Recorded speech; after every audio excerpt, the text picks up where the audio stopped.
आप सबको मेरा प्यार भरा नमस्कार।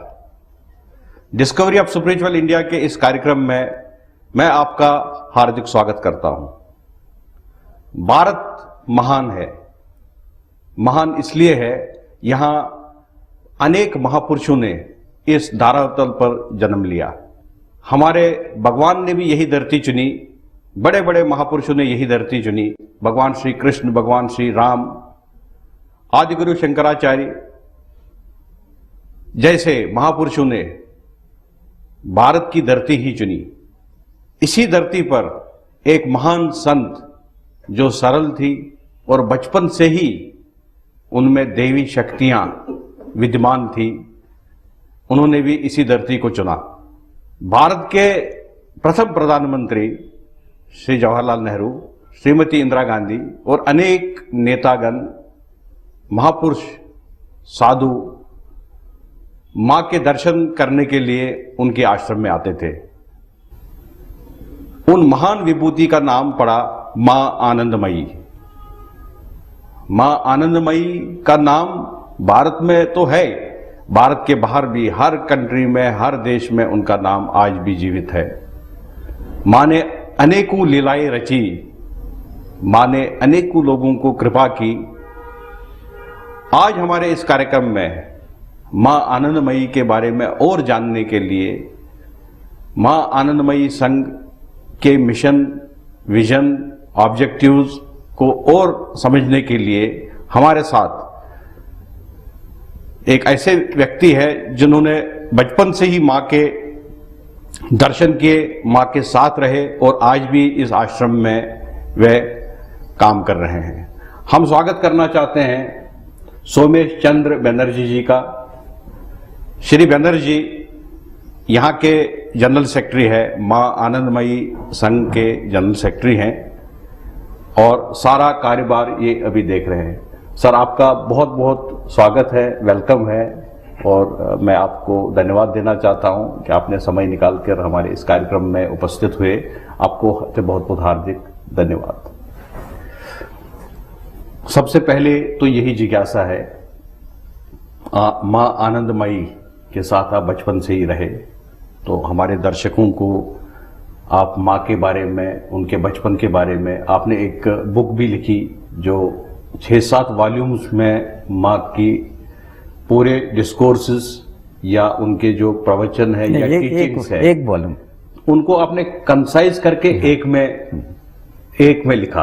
तो आपने मां के बारे में क्या अंडरस्टैंड किया, मां के बचपन के बारे में, मां जब बड़ी हुई, उनने लीलाएं रची, वो कैसे अलग थलग दिखती थी, हमारे दर्शकों को सबसे पहले आप इसका दर्शन करा दीजिए।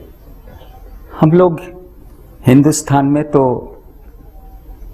महापुरुषों के दर्शन के हर वक्त लालायित रहते हैं, लेकिन एक हम इंसिडेंट बताएंगे आपको जी।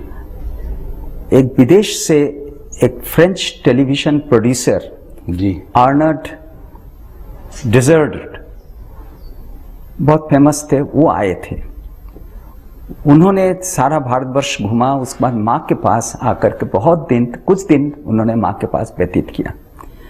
उन्होंने जब लौट रहे थे तो कुछ विदेशी लोग उनसे पूछा कि हम लोगों के पास बहुत कम समय है भारत देखने के लिए, आप हमें ये सजेस्ट करें कि कौन सा चीज हम लोग एक का नाम बताएं जिसको हम लोग अवश्य देखें। जी जी। तो उन्होंने उन लोगों से कहा, डोंट मिस टू मीट मां आनंदमयी। क्या बात है।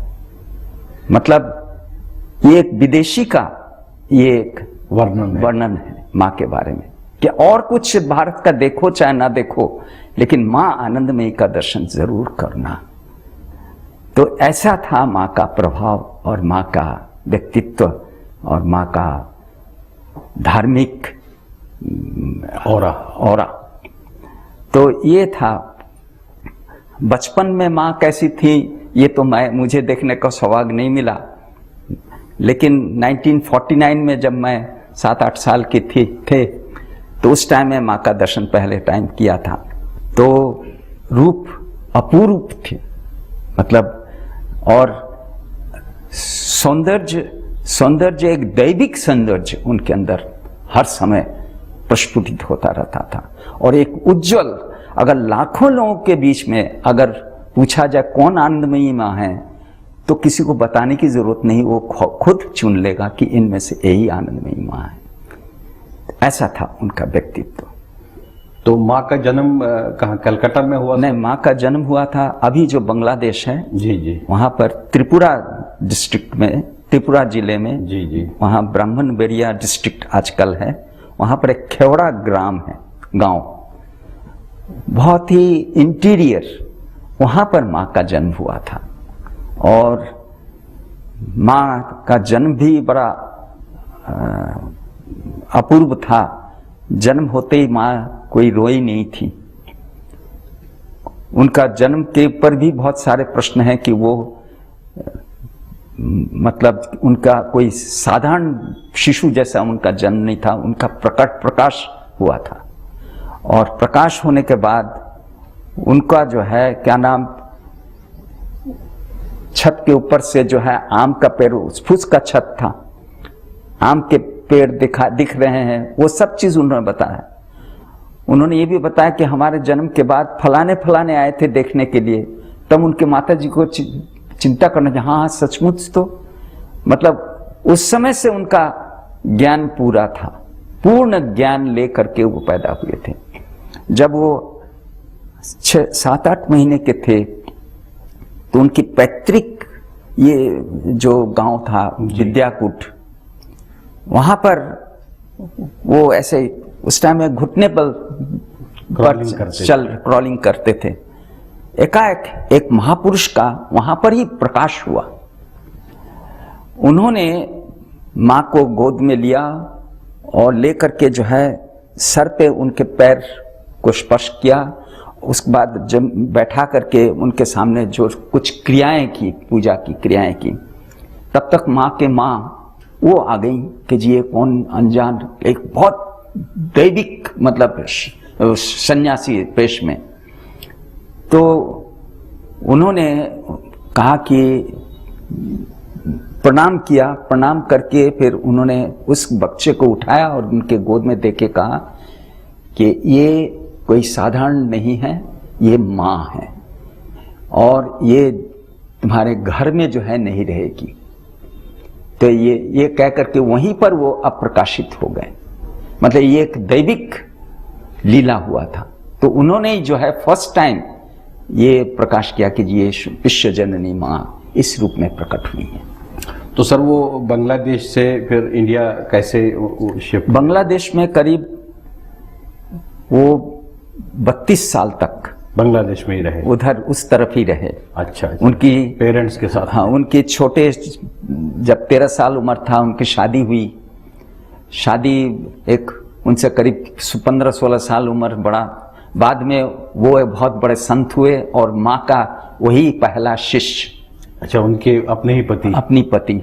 और माँ कभी किसी को शिष्य आमतौर पे नहीं करती थी, तो पति जो है सबको दीक्षा देते थे। और उसके बाद उनके जाने के बाद उनकी माताजी, माँ की माताजी, वो दीक्षा देती। वो स्वामी मुक्तानंद गिरी थी, सन्यास ले लिया था। धर्मपति के क्या नाम थे? वो थे रमणी मोहन चक्रवर्ती नाम था। वो बाबा भोलानाथ उनको सब लोग जानते थे। अच्छा, बाबा भोलानाथ। जी जी जी जी। तो वो करीब 55-56 साल उम्र में वो गुजर गए थे। उसके माँ से पहले? हाँ, माँ से बहुत पहले। उन सन 1937 में 38 में उन। तो माँ का कब यहाँ पर प्राकट्य हुआ इस धरातल पर?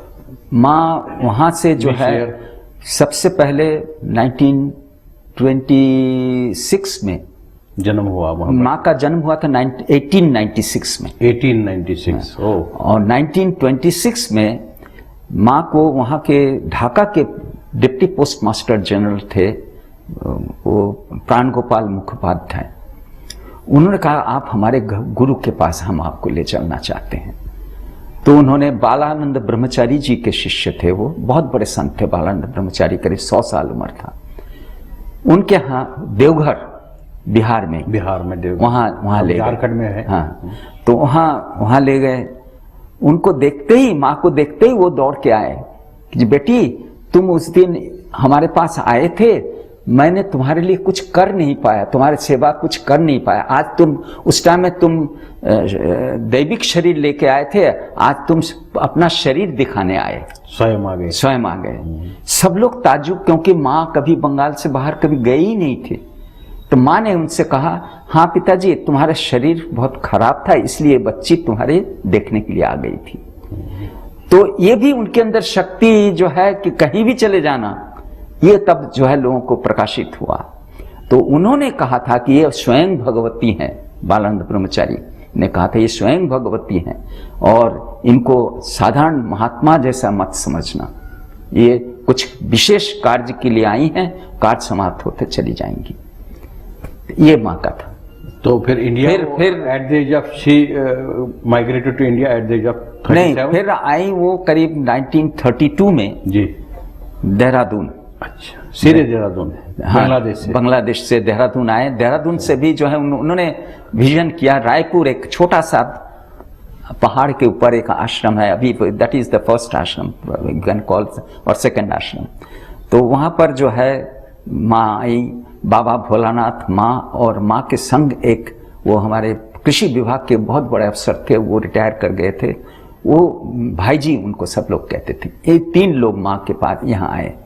यहाँ पर माँ के पास, यहाँ से धीरे धीरे माँ का प्रचार शुरू हुआ।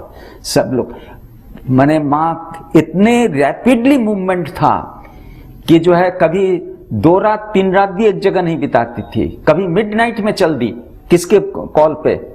तो ऐसा करके जो है वो इवन टिल एंड वो सारे भारत में जो है भ्रमण किया उन्होंने, भ्रमण किया सारे भारत में। जितने महापुरुष, बहुत सारे महापुरुष उनके दर्शन किए, जितने नेताजी, आप हमारे प्रथम राष्ट्रपति डॉक्टर राजेंद्र प्रसाद, उनको 2 बार बहुत ओवेशन दे करके राष्ट्रपति भवन ले गए थे, वो आए थे। महात्मा गांधी माँ के पास बहुत विनती किया उन्होंने कि तुम हमारे सेवाग्राम आश्रम में रह लो। माँ ने कहा बाबा ये तो उड़ती चिड़िया है, ये तो कहीं रुकती नहीं है। तो महात्मा गांधी माँ के पास कई बार आए, मतलब जो है माँ का दर्शन के लिए माँ को बुलाया अपने यहाँ। उसके बाद सर्वपल्ली राधाकृष्णन, वो तो इतने बड़े फिलोसोफर थे, माँ के पास आते थे। कितने कितने लोग आए, डॉक्टर सुभाष चंद्र बोस, वो माँ के पास आए, माँ को ले जाया गया था वहां पर। देहरादून में ये सब मिलते? नहीं, माँ जगह जगह घूमती थी, कहीं रुकती नहीं थी। जहां जहां ज्यादा गई वहां एक एक आश्रम बनाते गए, बन गया। माँ तो आश्रम के विरुद्ध थे। माँ ने कहा कि वो पूरा विश्वव्यापी एक आश्रम ही तो है, अलग से आश्रम बना के क्या करोगे। लेकिन सब लोगों ने कहा कि जो है माँ आपके चरण के नीचे जो है हम लोग रह करके साधना करना चाहते हैं, आध्यात्मिक वातावरण रहे ऐसा हम लोग चाहते हैं। तो उसके लिए तो माँ ने कहा कि अच्छा, तब जो प्राग ऐतिहासिक युग के जो साधना स्थली है या जहां पर दैविक कोई विशेष प्रकाश हुआ, उन जगह पर सिर्फ माँ का आश्रम हुआ और कहीं नहीं। कई लोग बड़े बड़े सेठ, उन लोग माँ के लिए आश्रम बनाए, माँ ने नहीं लिया, कहते तुम ही लोगों के पास रखो, अपने पास ही रखो। जैसे ये कानखल आश्रम, यहीं पर जो है आप पीछे देखे होंगे यज्ञशाला, वही स्थान है जहां पर कि दक्ष यज्ञ हुआ था। ये माँ के ख्याल से वो यज्ञशाला बना। उसके बाद जहां माँ का समाधि है वहीं पर सती जी ने देह अपना शरीर छोड़ी थी, वहीं पर जो है ये माँ का ये ख्याल से ये सब चीज हुआ। तो यहाँ पर तो माँ की समाधि भी यही है, माँ की समाधि यहीं पर हुआ है माँ का। माँ का यहीं पर हुआ। बिल्कुल। तो जो उनके अर्ली डेज में जो उनके साथ में लोग चलते थे, उनमें से कौन कौन प्रमुख थे? माँ के साथ बहुत लोग थे, बहुत साधु संत, लेकिन अब सब लोग गुजर गए, माँ के साथ चले गए। पेरेंट्स भी उनके साथ ही रहते थे कि वो एक ही जगह सब रहते थे? पेरेंट्स साथ में नहीं रहते थे, लेकिन उनके बाद में जब उनके फादर के एक्सपायर कर गए तो उनकी माता जी उनके साथ रहते थे। वो सन्यास ले ली थी। माँ ने कहा कि अगर इस शरीर के साथ रहना हो तो सन्यास लेना पड़ेगा, तो उन्होंने सन्यास लिया था। यहीं पर जो है ये निर्वाणी अखाड़ा के उस टाइम में महंत थे, मंगलानंद स्वामी मंगलानंद गिरी जी बड़े सिद्ध संत थे, उनसे उन्होंने संन्यास लेकर के, खुद माँ ने नहीं दिया दीक्षा? माँ ने कुछ दिया हो, क्या दिया हो नहीं पता हम लोगों को, लेकिन माँ कहती थी कि ऐसा संत जो मुक्तानंद गिरी जी जैसा, ऐसा गुरु, वो जगत गुरु पोजीशन में है, ऐसा इतने पढ़ी लिखी ज्यादा नहीं, लेकिन आध्यात्मिक अपार शक्ति, ये था।